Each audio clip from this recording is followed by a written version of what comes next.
There are places in this country where the past refuses to stay buried. Buildings that have stood for centuries, holding on to secrets that no amount of renovation or restoration can erase.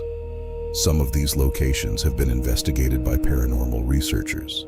Some have been studied by historians, and some have simply been avoided by the people who live nearby because they know better than to ask questions about what goes on inside. Every location you are about to hear is real, still standing, and in most cases, still open to visitors. These are not legends passed down around campfires. These are documented, reported, and in many cases, still actively investigated. 15 locations, 15 histories that never quite ended. And the final location on this list may be the most disturbing of them all. Number 15, the Winchester Mystery House, San Jose, California. Most people have heard the name. Few understand just how strange this place truly is. Sarah Winchester, heir to the Winchester rifle fortune, began construction on this home in 1884 and never stopped. By the time she died in 1922, workers had been building continuously for 38 years. The reason was grief and fear. Sarah had lost her infant daughter and later her husband, and she reportedly became convinced that the spirits of those killed by Winchester rifles were haunting her. A medium allegedly told her to build a house and never stop, or the spirits would claim her next. She obeyed. The house was designed to confuse and trap spirits, with staircases that lead directly into ceilings, doors that open onto walls, and rooms built solely for the purpose of sealing something inside. Visitors today report hearing footsteps in empty hallways, organ music drifting through rooms where no instrument remains, and cold spots that appear and disappear without explanation. Guides are known to warn visitors not to wander off on their own. Number 14, Eastern State Penitentiary, Philadelphia, Pennsylvania. Opened in 1829, it was considered a revolutionary approach to criminal punishment. The idea was isolation. Complete, total, unrelenting isolation. Prisoners were kept in individual cells with individual exercise yards. They wore hoods when moved through the prison so they could not see other inmates or memorize the layout. They were forbidden from speaking. The intent was not cruelty, but repentance. In practice, the results were catastrophic. Psychiatrists documented extreme psychological deterioration among the inmates, hallucinations, self-mutilation, complete mental collapse. It housed some of the most violent criminals in American history, including Al Capone, who claimed to be visited at night by the ghost of a man he had ordered killed. Today, visitors describe shadowy figures peering from cell windows and then retreating into darkness. Cell Block 12 generates more reports of unease and visual disturbances than any other section of the building. Much of it remains exactly as it was. Number 13, the Stanley Hotel, Estes Park, Colorado. Built in 1909 by Freeland Oscar Stanley, it is best known as the inspiration for Stephen King's novel, The Shining.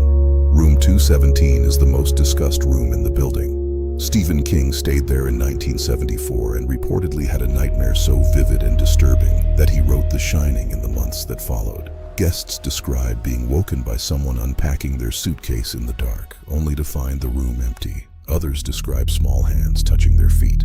The hotel's 4th floor is reported to be the most active. Children's laughter has been recorded in empty hallways.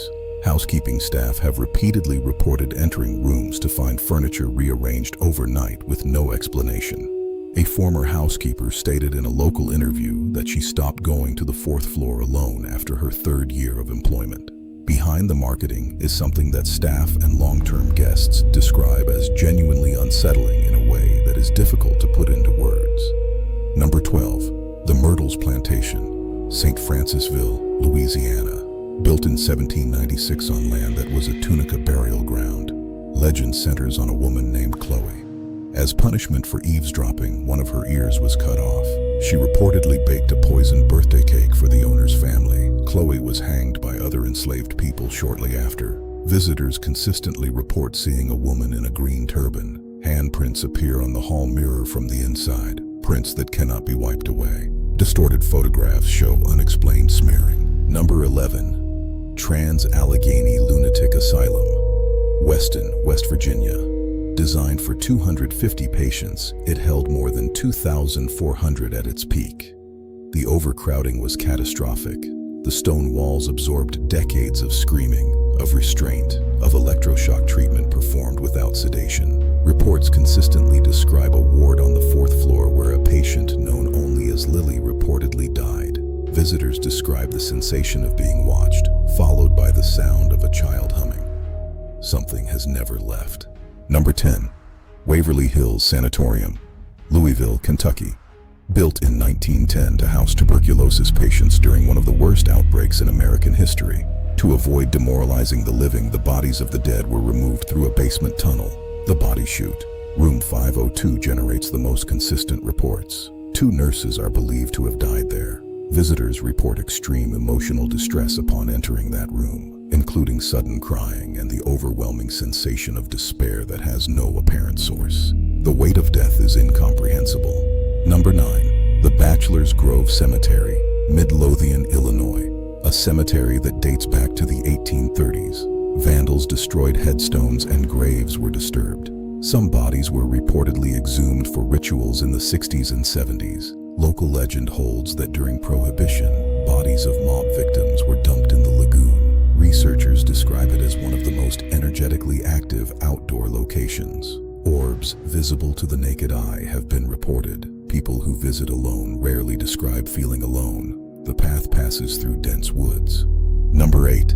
The Villisca Axe Murder House, Villisca, Iowa. On the morning of June 10, 1912, 8 people were found murdered inside with an axe. No one was ever convicted.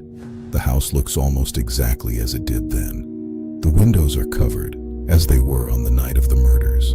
Visitors report intense unease, particularly in the children's bedroom. Some have reported hearing children's voices and quiet crying. Before guests enter for an overnight experience, they sign a waiver acknowledging psychological risk. Number 7. Fort Mifflin, Philadelphia, Pennsylvania. The oldest active military installation in the United States. It has been a battlefield, a prison, and a site of execution. The most widely documented phenomenon is the screaming woman. Multiple visitors have reported hearing a woman's agonized screaming coming from the area of the officers' quarters. One candidate is Elizabeth Pratt, who reportedly died of grief. The screaming has been reported during daytime tours and by staff working alone. The grounds are uneven and poorly lit after dark. Number 6. The Lizzie Borden House, Fall River, Massachusetts. Andrew and Abby Borden were found hacked to death inside their home. It is now a bed and breakfast. Guests are sleeping in the same rooms where the bodies were found. Guests describe waking in the night to find a woman standing at the foot of the bed, watching them. Others report the sound of something heavy being dragged across the floor above. Staff have reported objects moving on their own, most frequently in the kitchen. Most leave with the lights on in the morning. Number 5. Alcatraz Island, San Francisco, California. Federal penitentiary operated from 1934 to 1963. The most consistently reported area is the solitary confinement block, known as the strip cells or the dark hole. One prisoner reportedly screamed for hours before being found dead with unexplained marks on his neck. Guards reported hearing his screams turn to laughter that was not his voice. Rangers have submitted reports of hearing sounds in empty cell blocks and feeling sudden cold in specific cells with no draft. Number 4. Gettysburg, Pennsylvania. The Battle of Gettysburg was fought over 3 days in July of 1863. 51,000 soldiers were killed, wounded, or went missing. The fields became one of the largest concentrations of violent death in American history. Hundreds of independent visitors each year report seeing soldiers in the tree line at dusk. One area known as Devil's Den generates the most consistent reports. Figures in period clothing appear in photographs who were not visible to the eye. The land carries a long memory. Number 3. St. Augustine, Florida. The oldest continuously occupied European settlement in the United States. Its history is composed of layers of conquest, suffering, and death. The Castillo de San Marcos was used as a place of imprisonment and the site of at least one walling-in execution, in which 2 individuals were reportedly sealed alive inside a chamber. The old jail, the Huguenot cemetery, and private residences generate paranormal reports so consistently that the entire city seems to carry something that other places do not. Number 2. The LaLaurie Mansion, New Orleans, Louisiana. What happened inside this house is documented historical fact. Enslaved people were found chained to the walls, mutilated, showing evidence of deliberate torture in the attic. LaLaurie fled before she could be arrested. Nicolas Cage purchased the property in 2006 and later lost it, reportedly telling acquaintances that it was uninhabitable. Neighbors have described sounds coming from the upper floors, sounds not unlike those that might be made by someone in pain. It is history. Number 1. Goatman's Bridge, Denton County, Texas. In 1938, a black goat farmer named Oscar Washburn was dragged from this bridge and lynched. The body was never recovered. What happened after covers an unusually wide range of phenomena. Witnesses describe inhuman figures in the tree line. Electronic equipment consistently malfunctions. The land where it happened seems to know that none of this was ever resolved. Something has turned its attention toward you. A legacy of deliberate racial terror. America has a long memory. These 15 places are not simply scary. They are witnesses. Every report, every photograph, every unexplained sound is an echo of something that happened to someone and was never properly answered for. Would you spend one night in any of these locations? Subscribe so you do not miss the next entry in America's Haunted Atlas. Stay curious, stay cautious, stay haunted. Subscribe now.